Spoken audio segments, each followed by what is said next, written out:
والله أو بالله أو تالله لا يفلحن محارب لله. والله أو بالله أو تالله لا يفلحن محارب لله. دغه سفر ته اسراء ویل کیږي او بیا چې نبی علیہ السلام د مسجد اقصا څخه اسمانونو لاړی دا سفر ته معراج.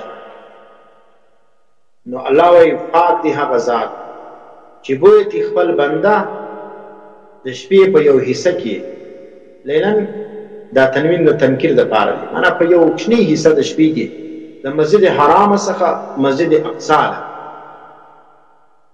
هغه مسجد اقصا بارکنا حوله چې موږ برکتونه اچوي د شاوخوا د مسجد اقصا. د مسجد اقصا شاوخوا د الله برکتونه یې شي دي، برکتونه اچولي دي. او موږ نن جغرافیه وګورو نو شام چې کوم دی هغه جلا ملک دی او مسجد اقصا چې کوم دی دا جلا ځای. شام جلا ملک دی، مسجد اقصا چې کوم دی هغه نن په فلسطین کې دی. نن خو د فلسطین نوم ګسه د صفای هستی سمیټاو سوی دی. تاسو پر دغه باندې ګوګل باندې اوس نقشه چې کوم دی هغه د دنیا د سرچ کی نو چې کوم نقشه د راځي کوم میف د راځي پاکي د فلسطین نوم نسم هغه کې د اسرائیل نوم موجود دی. نو د نن جغرافیه جلاوله هغه کې چې کوم د نبی اسلام په دور کې شامولو هغه پر کوم علاقو باندې هغه اطلاق کړي. د نبی اسلام په دور کې شام چې کوم دی دا اوس موجوده شام سوریه چې ورته وایي او لبنان ولو اردن ولو او فلسطین چې اوس اسرائیل ورته وایي، دا ټول علاقو د چې دا ټول ممالک چې کوم دا په یو شام باندې یادېدل. نو ځکه دغه د شام علاقه چې کوم ده دا ملک اسلامي نقطه نظر باندې دغه بادران د غلیکیانی د ممالک د جنډیانی دا ګرد د انګریز پیداوار. اسلام کې چې کوم دی هغه خدا کی زمین پر خدا کا نظام، د خدای په ځمکه باندې به د خدای نظام نافذیږي. د دې ټول ملکونو یو بادشاہ وي، یو به خلیفۃ المسلمین وي او یو جنډي وي، یو نظام وي او یو کرنسی وي. دا اسلامی نظریه ده زموږ. دا اوس چې کوم جمهوری نظریات دي هغه د هر ملک جلا خپل بارډر دی، خپل فوج دی، خپل جنډي ده، د خپل ځان ماسي او بل څوک نه پیژنه. نو بعضې چې کوم دی هغه د قومیت په نامه باندې جوړ شوي دي، بعضې چې کوم دی هغه د نظریې په نامه باندې جوړ شوي دي، بعضې په کوم نامه باندې جوړ شوي دي، بعضې په کوم نامه باندې جوړ شوي دي. نو اسلام چې کوم دی د هغه پاکه نظریه ده چې دا ټول ممالک چې کوم دي دې کې هېڅ بارډر نشته. هر په دې ټولو دنیا کې چې مسلمانان ګرځي دا به آزاد وي، ځکه انسان آزاد دی. ته هغه قیده یې په دې باندې چې دا پاسپورټ دی، دا بارډر دی، دا پردی ملک دی، دا بل ملک دی، دا بل ملک دی. دا ملکونه چې کوم دي دا ګرده دا د انګریزانو او د جعلي سیستم باندې چې کوم جمهوریت دی دا په دغه سیستم باندې چې کوم دی هغه د دنیا نه رامنځته سوی دی. نو شام چې کوم دی ما درته ویلی چې دا موجوده شام چې کوم دی دا په حدیثو کې چې کوم دی هغه اطلاق چې سوی دی هغه پر دا سوریه باندې لبنان، اردن او فلسطین دا ګرده د شام ویل کېږي. په حدیثو کې شام ذکر سي هغه دا ګردې علاقې کې ځینې مراد دی. نو شام چې کوم دی دا د برکت والا ځمکه ده. قرآن کریم سوره اسراء دا آیت چې موږ وایي چې الى المسجد الاقصى الذي باركنا حوله، مسجد اقصا هلته موږ برکتونه الله وی اچولي دي. نو د شام ځکه چې کوم ده د برکتو ډکه مځکه ده. د هغه وجه د برکتو څه ده دلته ولې الله برکات اچولي دي؟ د هغه خو یو وجه دا ده چې ګوره چې ابراهیم علیه السلام چې کوم دی هجرت کړی و شام ته تللی و. نو چې نبي یو ځای کې هجرت کړي نو هغه به د برکت والا نه وي. دویم دا دی چې ډېر انبیاء کرام الله پاک چې کوم دی هغه د شام پر سرزمین باندې راستولي دي. هغه د الله پیغام دا د شام پر مځکه باندې هغه چې کوم دی هغه د خلکو ته عوامو ته هغه رسولی دي. او بل چې کوم دی اولو العزم پیغمبران او مشهور پیغمبران لکه حضرت اسحاق علیه السلام یعقوب علیہ السلام، ایوب علیہ السلام، داود علیہ السلام، سلیمان علیہ السلام، الیاس علیہ السلام، او دا رقم زکریا علیہ السلام، او دا رقم الیسا علیہ السلام، یحییٰ علیہ السلام، او دا رقم عیسی علیہ السلام. دا رقم برگزیده او مشهور پیغمبران دا د شام پر سرزمین باندې راغلي دي. او د شام سرزمین چې کوم دي هغه په نور د هدایت باندې منور کړی دي. نو چې دومره قدر پیغمبران پر دا مځکه باندې راځي، معلوم خبره چې د برکتو سره ډکه مځکه ده. او زموږ نبی حضرت محمد صلی الله علیه وسلم د نبوت مخکې دوه واره چې کوم دی هغه د شام سفر کړی دی. یو وار چې کوم دی هغه د خپل اکا سره د شام سفر یې وکړي، نو هلته چې کوم هغه بحیره سره ملاقات سوی و، بحیره راهب څو د عیسیانو، بیا چې هغه د نبوت علامات یې پکې لیدلي وي، هغه مشهوره واقع ده.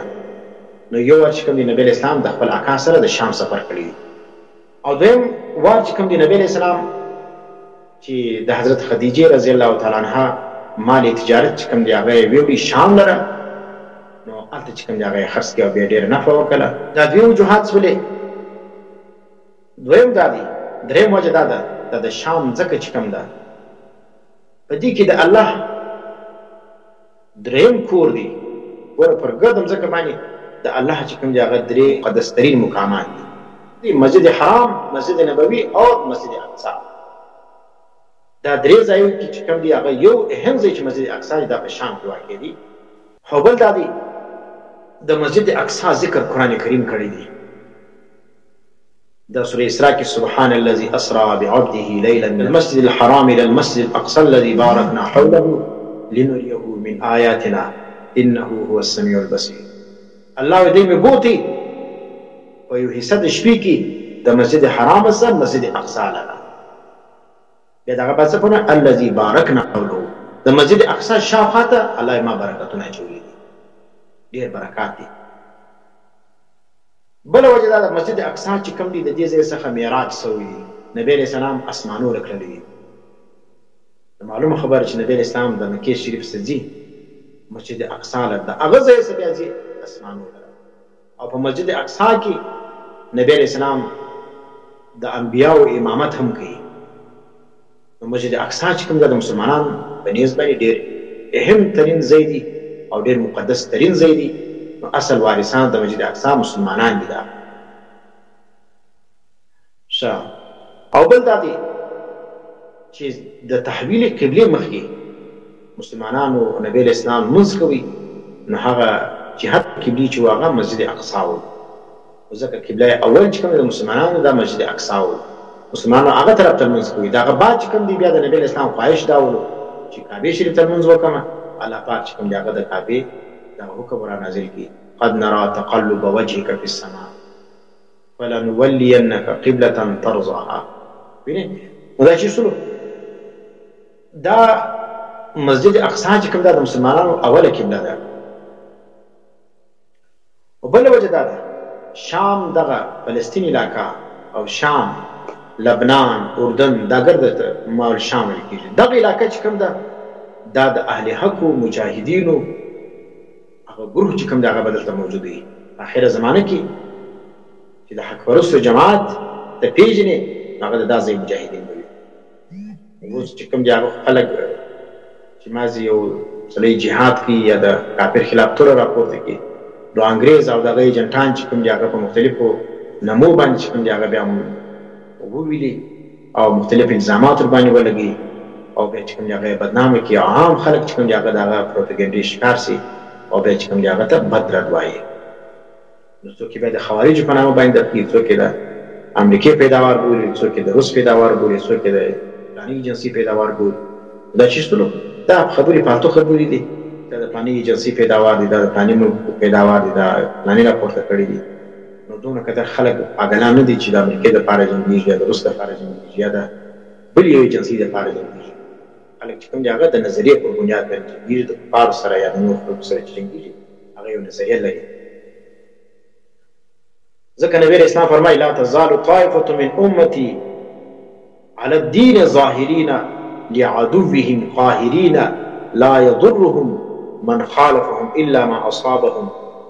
وینئ نبی اسلام وایي همیشه به یو جماعت چې کوم دی زما د امت دا به پر دین باندې کلک به ولاړ وي، ظاهرین لعدوهم، دی به غالب وي پر خپلو دشمنانو باندې، قاهرین او زورور به وي، لا یضرهم من خالفهم، داسې به جنګېږي دنیا هر څوک پروپاګنډې پسې وکړي، دی به د خپلو نظریې څخه نه اوري او نه به د دې پروپاګنډې ښکار کېږي، بلکې چې څوک دې مخالفت کړي هغو دغه پروپاګنډه به دې ته نقصان نه رسوي. تر دې پورې به چې رابسي حکم د الله وهم کذلک، دی به د هغه رقم وي. قالو یا رسول الله، صحابه ورته وفرمیل چې د الله رسوله و این هم، دغه جماعت پر حق باندې به ولاړ وي او کلک به وي، مضبوطه وي، د دشمن یا د مخالفینو دغه چې کوم دی هغه به پروپاګنډې او یو شی چې کوم دی هغه به دې ته نقصان نه رسي، دا به چیرې وي؟ و این هم، دغه حق پرسته مجاهدین او حق پرسته خلق دا به چیرې وي د اهل حق؟ قال ببیت المقدس، دا به په بیت المقدس کې وي او دا رقم د بیت المقدس شاوخوا مځکه باندې.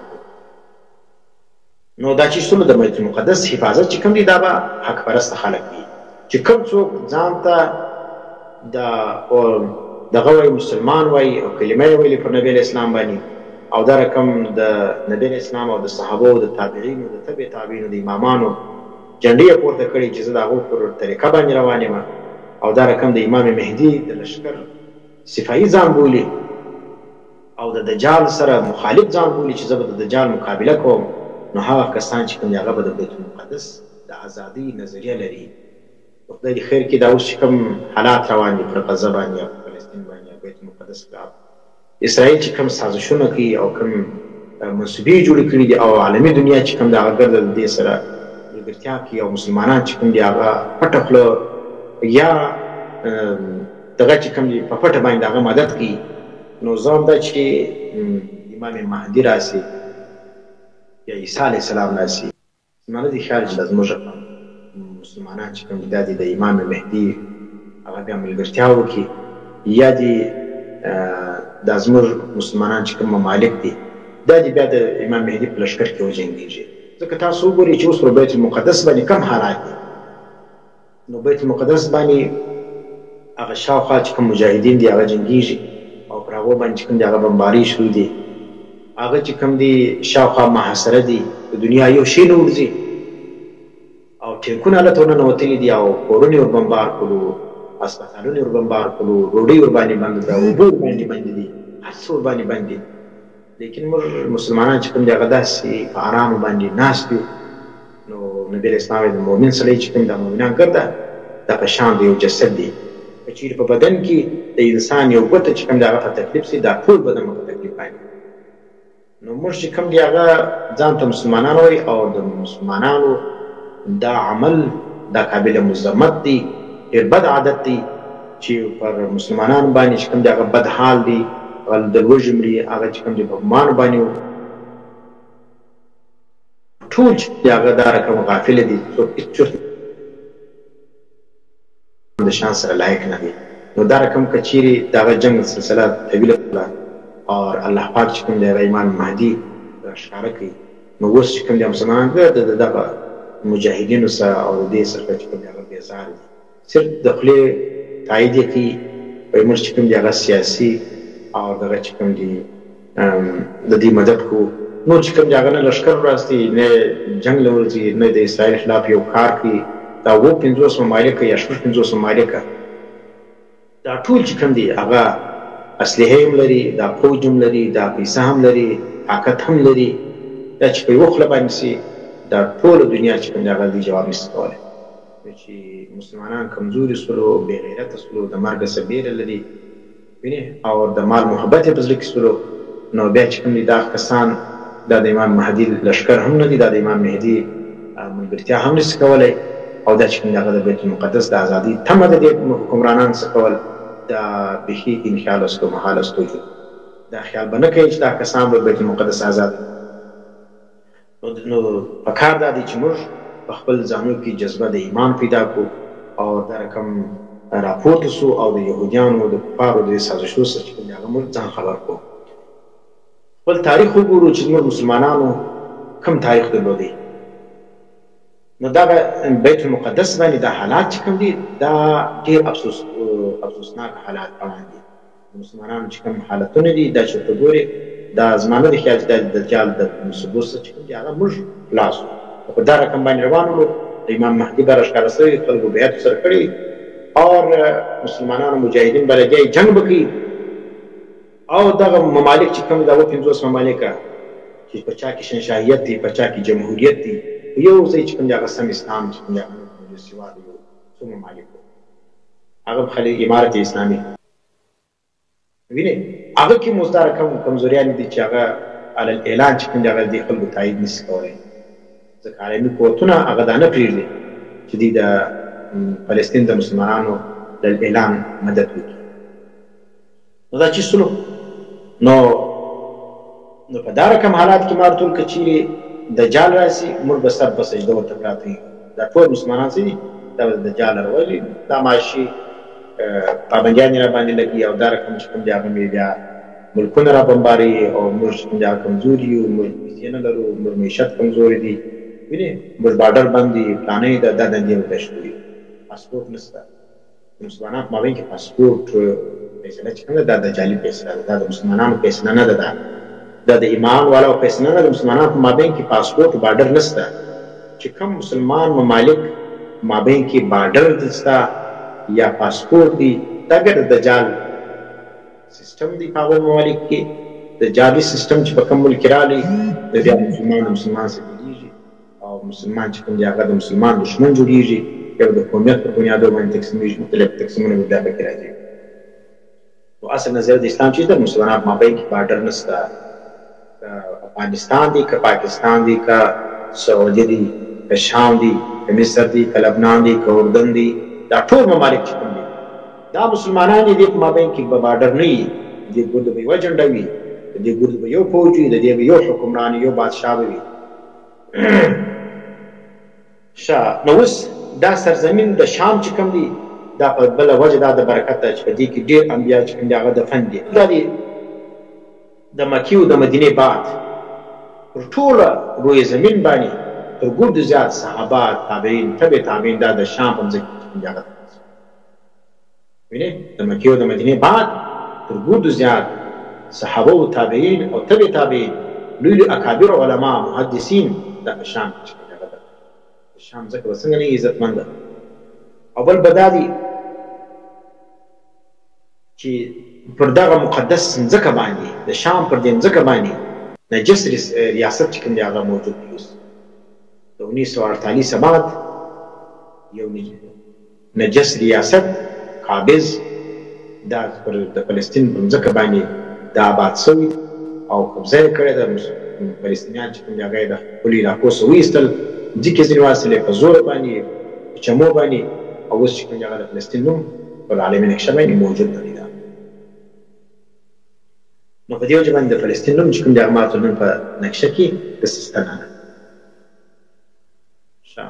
نن چې کوم دی پر شام باندې او دا رقم پر مسجد اقصی باندې په اسلام کې چې کوم دا دواړه چې شوي کېږي ما ټول د شام کېږي.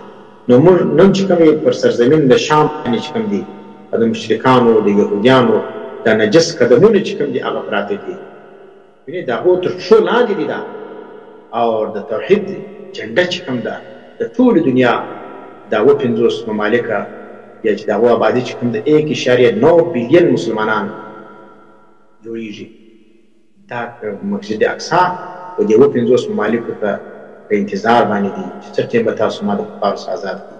او دا رقم 1.9 بلین مسلمانان څخه دی دا سوال کوي چې تاسو ما څه ټیم آزادوئ. نن چې موږ وګورو مسلمانان عام امت چې کوم دي پر غزه باندې پر فلسطینیانو باندې بمباري شوي دي. مسلمانان چې کوم دي هغه د ورلډ کپ څخه خلاص نه دي. نن د فلاني میچ دي، نن د فلاني میچ دي. نو دا کرکټ او فوټبال چې کوم دي دا نن سبا دا یو د جعلي کھیل دی، یو منصوبه ده چې خلک چې کوم دي هغه د اصل مقصد څخه اړولي دي. نو د پکار دی چې مسلمانان د دې شان څخه ځان وساتي. او مسلم ممالک چې کوم دي د هغو فریضه خو دا وله چې دا مسجد اقصی آزاد کړي، لیکن دوی څه کوي؟